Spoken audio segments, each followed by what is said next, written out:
오늘 우리가 함께 살펴볼 이야기는요, 일본이 무려 150년 동안이나 겪어온 정체성 위기에 대한 겁니다. 급변하는 세상 속에서 일본은 스스로를 어떻게 정의해야 할지 계속해서 고민해 왔다는 거죠. 지금 일본의 축이 흔들리고 있다는 말이 나오는데요. 이럴 때일수록 일본이란 과연 무엇인가? 라는 아주 근본적인 질문을 던져봐야 하지 않을까요? 지금 일본 사회를 보면 뭔가 방향을 잃고 또 다니는 것 같다는 느낌? 아마 많은 분들이 공감하실 거예요. 사회 전체에 만연한 이 막막함 속에서 우리는 왜 이렇게 길을 잃은 듯한 기분을 느끼는 걸까요? 바로 이 질문에서부터 시작해 보려고 합니다. 자, 그럼 좀 더 깊게 들어가 볼까요? 사실 지난 100년 동안 우리가 너무나 당연하게 생각했던 세상의 규칙이 있었어요. 바로 서구가 만든 근대라는 시스템이죠. 1차 세계대전 이후에 미국이 딱 만들어 놓은 자본주의, 민주주의, 국제 질서. 근데 이 틀 자체가 지금 뿌리부터 흔들리고 있다는 겁니다. 근데 진짜 재밌는 건요, 이 판에서 다들 빠져나가려고 한다는 거예요. 러시아나 중국은 그렇다 쳐도 심지어 이 판을 만든 미국마저 트럼프 현상을 보세요. 세계화는 이제 그만 아메리카 퍼스트를 외치면서 안으로만 파고들고 있잖아요. 100년이나 된 이 시스템에서 모두가 등을 돌리고 있는 거죠. 이건 정말 비유가 아주 와닿죠. 지금까지는 미국이라는 부모님만 졸졸 따라가면 어떻게든 됐는데 이제 그 부모가 없어진 거예요. 스스로 알아서 자기 앞가림을 해야 하는 상황이 된 거죠. 더 이상 다른 나라를 베끼는 것만으로는 생존할 수 없는 시대가 왔다는 뜻입니다. 그런데 말이죠. 이런 혼란이 지금 처음 있는 일일까요? 놀랍게도 아닙니다. 시간을 거슬러 올라가 보면 150년 전 일본 역사상 가장 큰 변화의 시기에도 똑같은 경고가 있었습니다. 역사는 정말 반복되는 걸까요? 1870년대에 신문이라는 게 처음 나왔을 때 이게 지금의 소셜미디어랑 똑같은 역할을 한 거예요. 사람들은 자기가 보고 싶은 뉴스만 골라보면서 자기만의 정보의 섬에 갇히게 되고 확인되지도 않은 가짜 뉴스가 판을 치면서 사회가 막 갈라지는 거죠. 어때요? 지금 우리가 겪는 일이랑 너무 똑같지 않나요? 이 현상을 정확하게 꿰뚫어 본 사람이 있었으니 바로 일본 근대화의 아버지라고 불리는 후쿠자와 유키치입니다. 그는 새로운 미디어가 얼마나 위험할 수 있는지, 이 정보라는 것이 사람들을 어떻게 극단으로 몰고 가는지 아주 날카롭게 경고했던 거죠. 후쿠자와가 본 그림은 이렇습니다. 먼저 정보가 막 쏟아지니까 사람들이 점점 극단적으로 변해요. 그럼 정보는 어떨까요? 깜짝 놀라서 이걸 막 힘으로 누르려고 하겠죠. 근데 그 결과는 오히려 분열만 더 심해지고 결국 사회 전체가 폭력적으로 변해버리는 그런 악순환에 빠진다는 겁니다.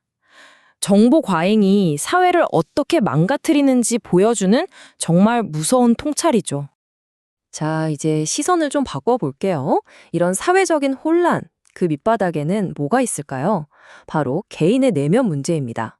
아주 깊고도 파괴적인 고독이 자리 잡고 있다는 거죠. 예전에는 우리를 꽉 잡아주는 것들이 있었잖아요. 가족, 동네, 회사 같은 공동체 말이에요. 근데 지금은 어때요? 한 집에 5식구가 살아도 다들 각자 스마트폰만 쳐다보고 있고 우리는 어쩌면 역사상 가장 파괴적일 만큼 고독한 시대를 살고 있는지도 모릅니다. 그리고 이 비유가 상황을 정말 잘 보여줍니다. 기댈 곳 없이 혼자가 되면요, 사람은 마치 색깔 없는 투명한 물처럼 되어버린대요. 이게 무슨 말이냐면 노란색 유행이 오면 노랗게, 분홍색 유행이 오면 분홍색으로 그냥 쉽게 물들어 버리는 거죠. 중심이 없으니까 계속 흔들리면서 진짜 나를 잃어버리는 겁니다. 그래서 이 모든 문제의 핵심이 바로 이겁니다. 파괴적 고독. 주변에 정보는 넘쳐나는데 정작 내면은 텅 비어있는 상태. 결국 이게 사람을 끝없이 지치게 만들고 내가 누군지조차 모르게 만들어버리는 거죠. 이렇게 지치고 길을 잃은 사람들이 쉽게 빠지는 함정이 있습니다. 아주 달콤해 보이지만 사실은 덫이죠. 바로 손쉬운 자존감이라는 겁니다. 요즘 서점에 가보면 정말 이 풍경을 딱 볼 수 있어요. 한쪽 코너에는 내 안의 잠재력을 깨워라, 더 강해져라 하면서 막 채찍질하는 자기계발서가 쌓여 있고요. 바로 그 옆 코너에는 그렇게 달리다가 지친 사람들을 위해서 이제 좀 쉬어도 괜찮아 하는 책들이 있어요. 정말 모순적이지 않나요? 그리고 또 다른 가짜 해답이 있습니다. 역사적인 깊이나 성찰 없이 그냥 90분 만에 끝내는 일본사 같은 걸로 피상적인 자부심을 주입하는 거죠. 이건 마치 에너지 드링크 같은 겁니다. 마시는 순간에는 힘이 나는 것 같지만 약효가 떨어지면 더 큰 허무함만 남게 되죠. 자, 그럼 진짜 해답은 어디 있을까요? 밖에서 찾을 게 아닙니다. 바로 일본의 역사, 그 깊은 문화와 철학 속에 잠들어 있는 진짜 축을 다시 찾아내는데 있습니다. 역사 속에서 우리는 두 명의 아주 다른 인물을 만나볼 수 있어요. 한 명은 사이고 타카모리, 위기의 시대에 어떻게 살고 어떻게 죽을 것인가를 묻는 아주 남성적이고 무사도적인 모델이죠. 그리고 다른 한 명은 모토오리 노리나가, 이 사람은 문학을 통해서 관계와 공감을 이야기하는 훨씬 부드럽고 유연한 모델입니다. 모토오리 노리나가가 제시하는 길은 좀 다릅니다. 힘으로 부딪히는 게 아니라 공감으로 문제를 풀어 나가자는 거예요. 그는 일본 고전 문화, 특히 남녀 간의 애틋한 관계를 다룬 시 같은 데서 힌트를 얻었어요. 세상을 집의 피집의 관계로 보는 게 아니라 서로를 인정하고 보듬어주는 관계 속에서 답을 찾으려고 한 거죠. 이게 바로 중국이나 서구와는 다른 일본만의 독특한 가치관이 될 수 있다는 겁니다. 자, 여기서 중요한 숫자가 나옵니다. 바로 80년. 지난 80년 동안 일본은 사실상 미국이라는 모델을 따라가느라 자기 자신에 대해 깊이 생각해 볼 기회가 없었어요. 일본의 수천 년 역사를 생각하면 이건 정말 아주 특이한 시기였던 거죠. 결론은 명확합니다. 전 세계가 뿔뿔이 흩어져서 각자 도생하는 이 시대에 더 이상 남의 나라 룰만 따라해서는 살아남을 수가 없어요.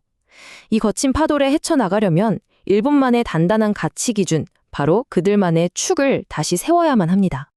그런데 이 질문, 비단 일본만의 이야기일까요? 오늘 이 이야기를 들으신 여러분께도 똑같이 던져보고 싶습니다. 이렇게 혼란스러운 세상 속에서 여러분을 단단하게 붙잡아주는 중심, 여러분의 축은 과연 무엇인가요?